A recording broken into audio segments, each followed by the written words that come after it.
Hello and अस्सलाम वालेकुम। इस वीडियो के अंदर हम unit 5 work power work energy and power उसकी वर्क एग्जांपल्स जो हैं उनको सॉल्व करेंगे। तो let's get started. Work example 5.1, calculate the work done from the following force displacement graph. तो बेसिकली देखो सवाल के अंदर आपको यहाँ पर डिस्प्लेसमेंट और फोर्स के दरमियान ग्राफ जो है वो दिया गया है और आपसे कहा जा रहा है कि इससे आपने वर्क डन कैलकुलेट करना है। ठीक है, तो अगर मैं इस ग्राफ को दोबारा से जो है वो ड्रॉ करूँ तो जिस तरीके से देखो, ये आपके पास क्या है, एक्सिस जिसमें इन्होंने किसको प्लॉट किया हुआ है, डिस्प्लेसमेंट को प्लॉट किया हुआ है और इसका जो यूनिट है वो क्या है, मीटर है। जबकि वाई एक्सिस पर इन्होंने फोर्स को जो है वो प्लॉट किया हुआ है, इसका यूनिट क्या है, न्यूटन है। ठीक है, तो ग्राफ जिस तरीके से बना है कि लेट्स सपोज बॉडी है जो जिसका जैसे जैसे डिस्प्लेसमेंट इंक्रीज हो रहा है उसके बाद फोर्स जो है वो इंक्रीज हो रही है। और यहाँ पर जब इसका जो डिस्प्लेसमेंट है वो कितना है, 4 मीटर का है, तब इस पे कितनी फोर्स लग रही है, यहाँ पे 4 न्यूटन की है। फिर उसके बाद जो है वो यहाँ पर इस तरीके से अब जो ग्राफ होगा वो इस तरीके से स्ट्रेट लाइन बन रहा है। इसका मतलब क्या है कि आप बॉडी मूव कर रही है उसमें फोर्स क्या लग रही है, 4 न्यूटन की लग रही है। ठीक है, और यहाँ पर जो है वो कितना उसने डिस्प्लेसमेंट कवर किया है, 12 मीटर तक। 12 मीटर तक उसके ऊपर फोर्स लग रही है 4 न्यूटन की। फिर उसके बाद यहाँ पर डिक्रीजिंग स्लोप है।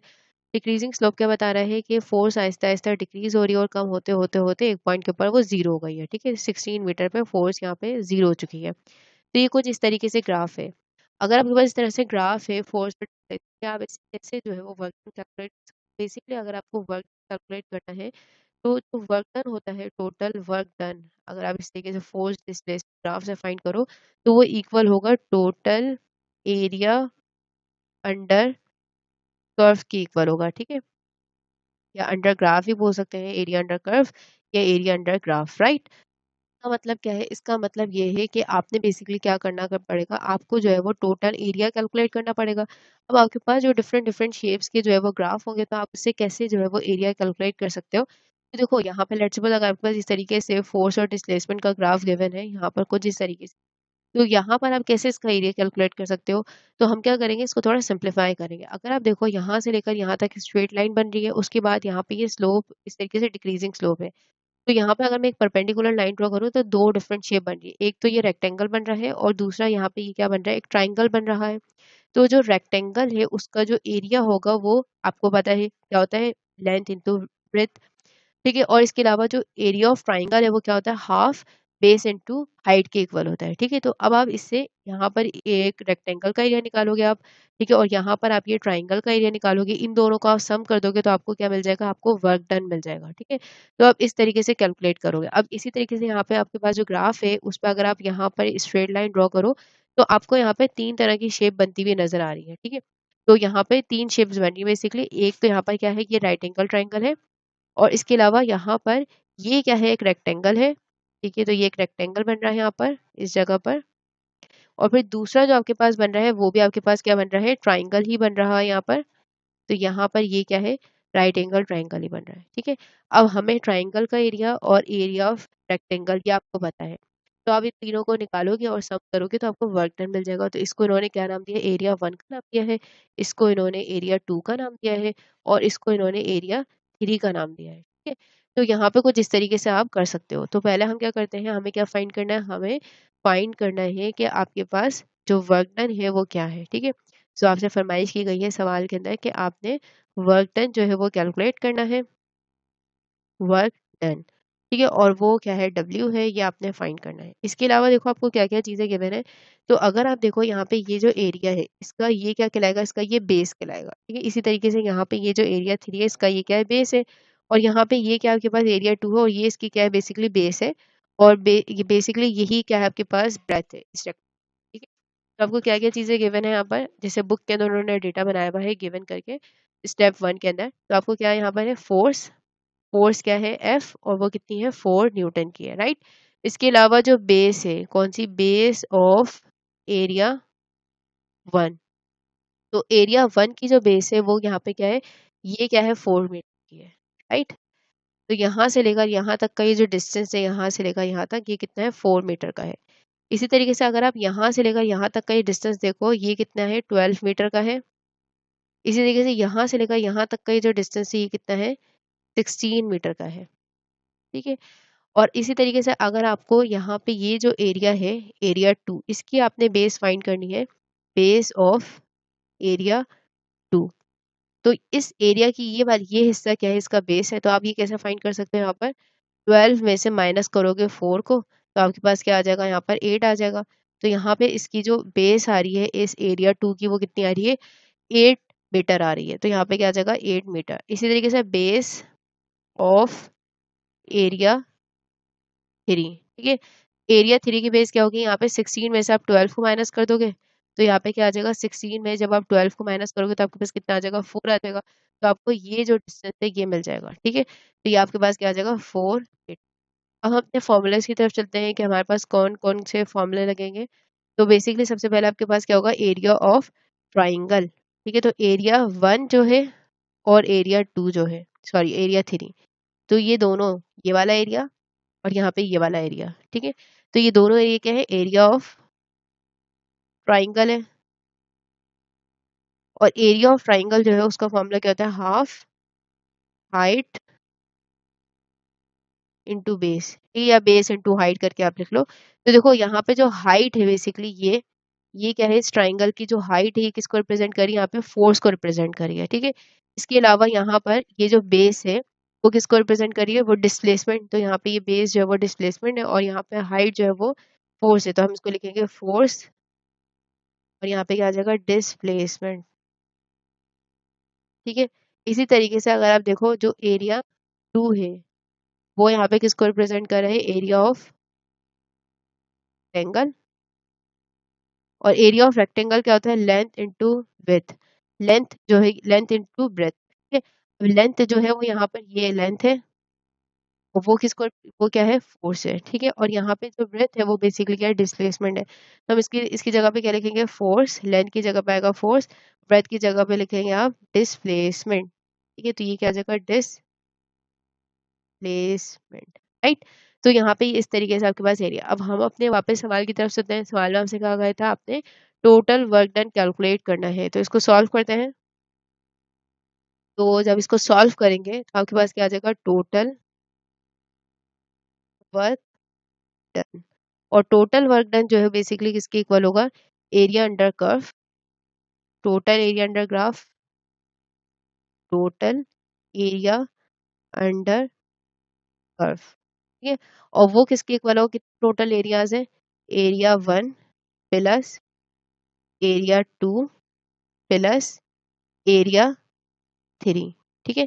इन तीनों एरिया को आपने क्या कर देना, ऐड कर देना। अब एरिया 1 जो है वो बेसिकली किसको रिप्रेजेंट कर रहे हैं, एरिया ऑफ रेक्टेंगल, जो कि किसके इक्वल आया था आपके पास, वो इक्वल था हाफ फोर्स, फोर्स को मैं एफ से रिप्रेजेंट करी हूँ और डिस्प्लेसमेंट को मैं डी से रिप्रेजेंट करी हूँ, पूरा नहीं लिख रही मैं। तो एफ और ये क्या है, डी है। इसी तरह एरिया ऑफ 2 जो area 2 basically area of rectangle है और वो किसको रिप्रेजेंट कर रहा है यहाँ पे, फोर्स मल्टीप्लाई बाय डिस्प्लेसमेंट। इसी तरीके से एरिया जो 3 है बेसिकली वो किसको रिप्रेजेंट कर रहे हैं, एरिया ऑफ ट्राइंगल, और वो किसके इक्वल था, हाफ। और यहाँ पे आपके पास क्या आ जाएगा, फोर्स इनटू डिस्प्लेसमेंट, ठीक है। अब अगर आप यहाँ पर देखो तो यहाँ पे इसके लिए डिस्प्लेसमेंट जो है वो ये क्या होगा, ये D1 है, इसके लिए ये क्या होगा, D2 होगा, और इसके लिए क्या है, D3 है, ठीक है। तो जिसको हमने बेसिकली किससे रिप्रेजेंट किया था, बेस ऑफ एरिया 1, इसको मैं लिख देती हूँ D1 जो कि कितना था, 4 मीटर का था। इसके लिए मैं लिख देती हूँ D2 जो कि कितना है, आपके पास आया था, 8 मीटर का आया था। और इसके लिए अगेन आपके पास क्या था, D3 जो कि किसके इक्वल था, 4 मीटर के इक्वल था।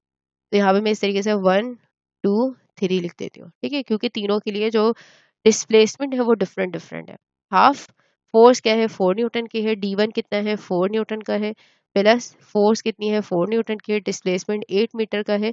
और यहाँ पे क्या आ जाएगा, हाफ, और ये फोर्स है 4, डिस्प्लेसमेंट 3 जो है वो है 4, राइट। अब आप क्या करोगे, इसको सिंप्लीफाई करोगे, 4 4 से 16, 16 को 2 से डिवाइड कर दोगे तो आपके पास क्या आ जाएगा, 8 आ जाएगा। 8 4 से 32 हो जाएगा, और यहाँ पे इसके लिए भी करोगे तो यहाँ पे क्या आ जाएगा, 8 आ जाएगा। इन तीनों को आप सम कर दोगे तो आपके पास आंसर आ जाएगा 48 न्यूटन मीटर। तो यहाँ पर हम जो वर्क के लिए हम फॉर्मूला वो यूनिट यूज करते हैं, वर्क डन, जो कि किसके इक्वल होगा, डब्ल्यू के, उसके लिए हम जो यूनिट यूज करते हैं वो होता है जूल, ठीक है। तो यहाँ पर आपने वर्क एग्जांपल 1 जो है वो सॉल्व कर ली है, जो इसके अंदर आपने वर्क डन कैलकुलेट करना था बाय ग्राफ, और वो जो आंसर आया है वो है 48 जूल। तो होपफुली आपको जो ये क्वेश्चन है, ये वर्क एग्जाम्पल जो है वो समझ आ गई होगी।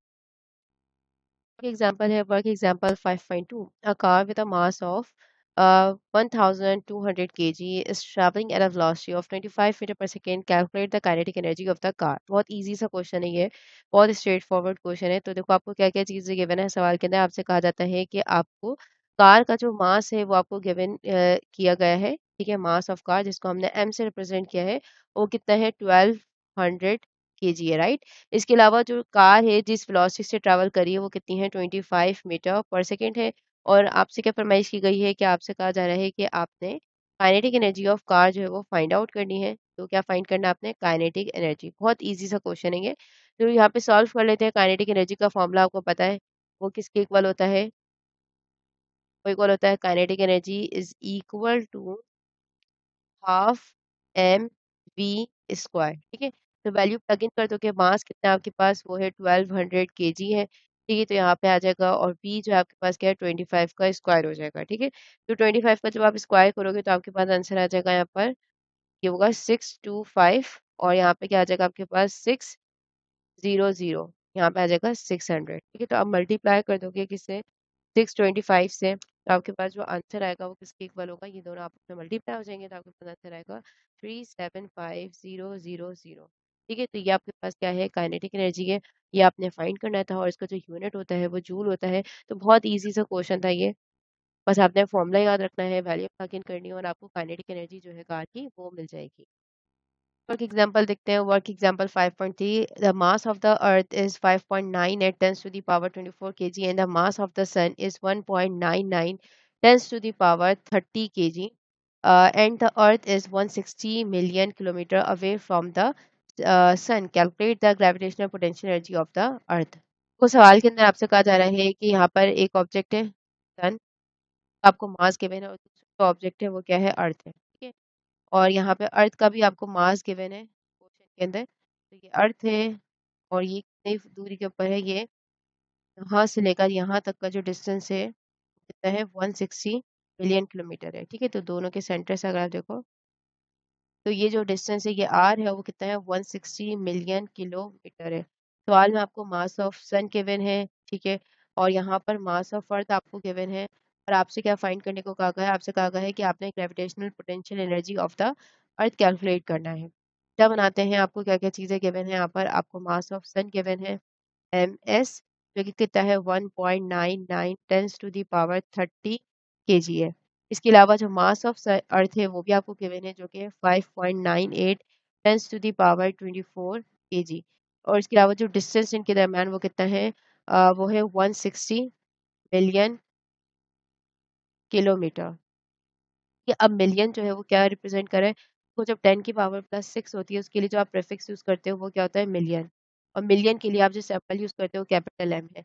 इसी तरह 10 की पावर प्लस 3 है, उसके लिए जो प्रीफिक्स यूज करते हो वो है किलो, उसके लिए जो सिंबल यूज करते हो वो आप के यूज करते हो। तो यहाँ पर भी आपके पास जो है वो मिलियन जो है उसके लिए आप जो सिंबल यूज करोगे कैपिटल एम होगा किलो के लिए के, और एम जो है वो मीटर को रिप्रेजेंट कर रहा है। तो जब मैं इसको ओपन करूंगी 10 टू दी पावर मिलियन की जगह पे क्या आएगा, 6 आ जाएगा, और किलो की जगह पे क्या आएगा, 10 टू दी पावर प्लस 3 आ जाएगा, ठीक है। तो यहाँ पे ये वाला जो है वो मिलियन की जगह पर है और ये जो है वो किसकी जगह पर है, किलो की जगह पर आया है, ठीक है। और ये क्या है, मीटर बेस है, मैं पावर को ऐड कर देंगे 160 10 टू दी पावर 6 प्लस 3, जो कि किसके इक्वल हो जाएगा, 9 के इक्वल हो जाएगा। तो यहाँ पे लिखेंगे 160 10 टू दी पावर 9 मीटर।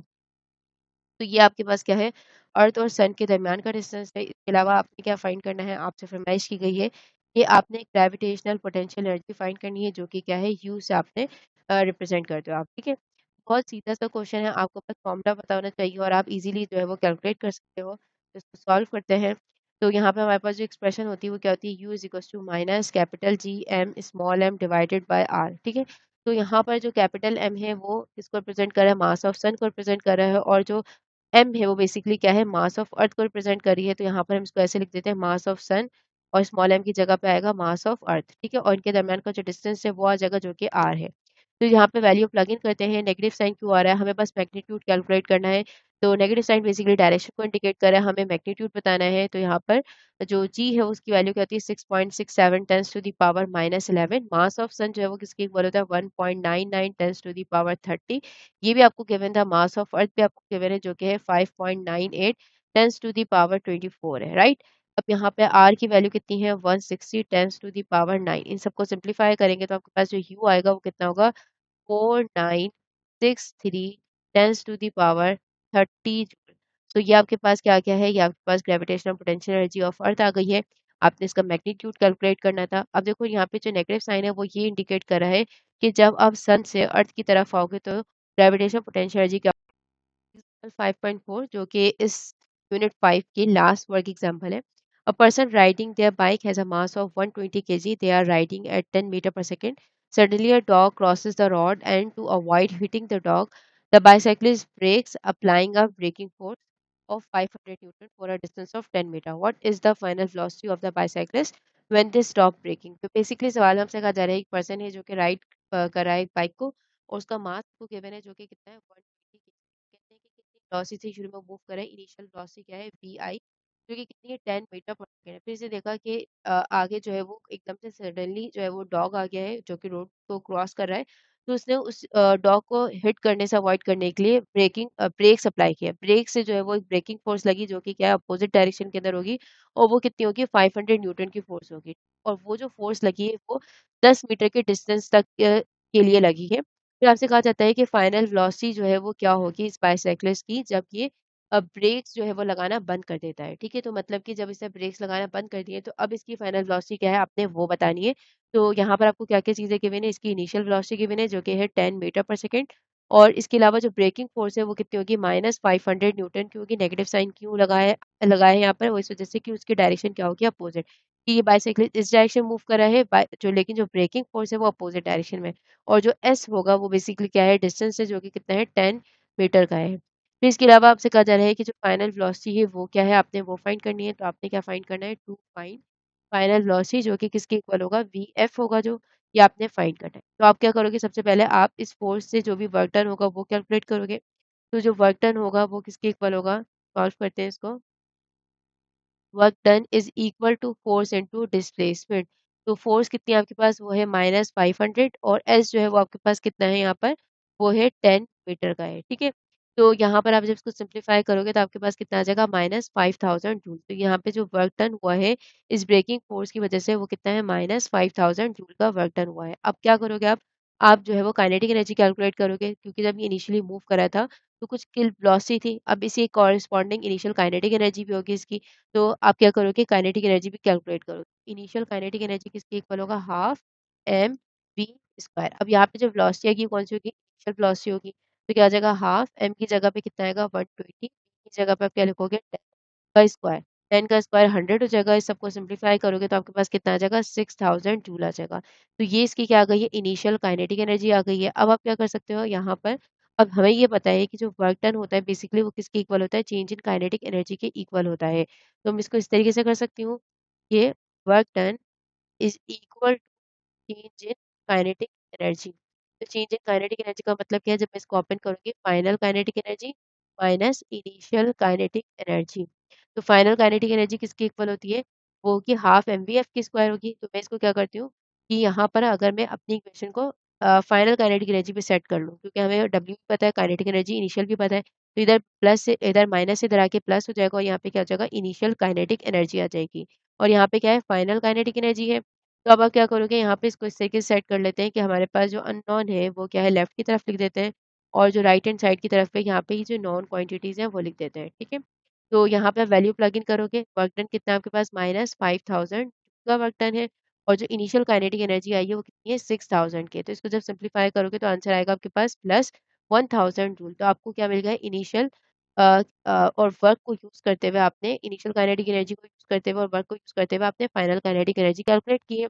अब इसका फायदा क्या है, हमें बेसिकली जो हमारा गोल है वो क्या है, हमें फाइनल वेलोसिटी कैलकुलेट करनी है कि जब उसने ब्रेक लगाना बंद कर दिए तो उस टाइम उसकी क्या वेलोसिटी है फाइनल वो आपने बताना है। ठीक है, तो यहाँ पर आप देखो फाइनल काइनेटिक एनर्जी के लिए आपके पास जो है वो किसकी इक्वल होगी हाफ एम वी एफ का स्क्वायर के इक्वल होगी। अपनी इक्वेशन को वी एफ पे सेट करते हैं, वी एफ का स्क्वायर तो उधर जाके मल्टीप्लाई हो जाएगा, और यहाँ पे क्या आ जाएगा काइनेटिक एनर्जी फाइनल, और एम जो इधर आके डिवाइड होगा। स्क्वायर हटाने के लिए दोनों तरफ हमने रूट लिया तो इससे कैंसिल आउट हो जाएगा, और आप इसको ऐसे लिख सकते हो कि V F is equal to under root 2, और यहाँ पे क्या आएगा final kinetic energy divided by M. तो आपने कुछ नहीं करना, वैल्यू प्लग इन कर देनी है यहाँ पर। तो वीएफ जो है वो किसके इक्वल होगा 2 initial kinetic energy, sorry final kinetic energy 1000, मास कितना था आपके पास, वो आपको गिवन था यहाँ पर 120, राइट। तो यहाँ पे आ जाएगा 120, सबको सिंप्लीफाई करेंगे, रूट वगैरह कैलकुलेट करने के बाद आंसर आएगा 4.1 मीटर पर सेकेंड। तो आप देखो जब उसने ब्रेक्स अप्लाई किए तो उस टाइम ब्रेकिंग फोर्स लगी, ब्रेकिंग फोर्स से क्या हुआ कि उसकी जो फाइनल वेलोसिटी है वो क्या हो गई है, कम हो गई है। और पहले वो कितनी वेलोसिटी से मूव कर रहा था, पहले वो 10 मीटर पर सेकंड की वेलोसिटी से मूव कर रहा था, ब्रेक लगाने के बाद उसकी वेलोसिटी कम हो गई है और कम होके कितनी हो गई है 4.1 मीटर पर सेकंड हो गई है। ठीक है, तो आपने ये फाइंड करना था। इसी क्वेश्चन के साथ हमारा जो लास्ट वर्क एग्जांपल है यूनिट 5 की वो भी कंप्लीट हो गई है, जो कि बहुत इजी थी। इसकी वर्क एग्जांपल आपको बस फॉर्मूले पता होंगे तो आप इजीली सॉल्व कर सकते हो। तो अब नेक्स्ट वीडियो के अंदर हम यूनिट 5 के न्यूमेरिकल से स्टार्ट करेंगे, उसके न्यूमेरिकल सॉल्व करेंगे। तो see you in the next video, के लिए अल्लाह हाफ़िज़।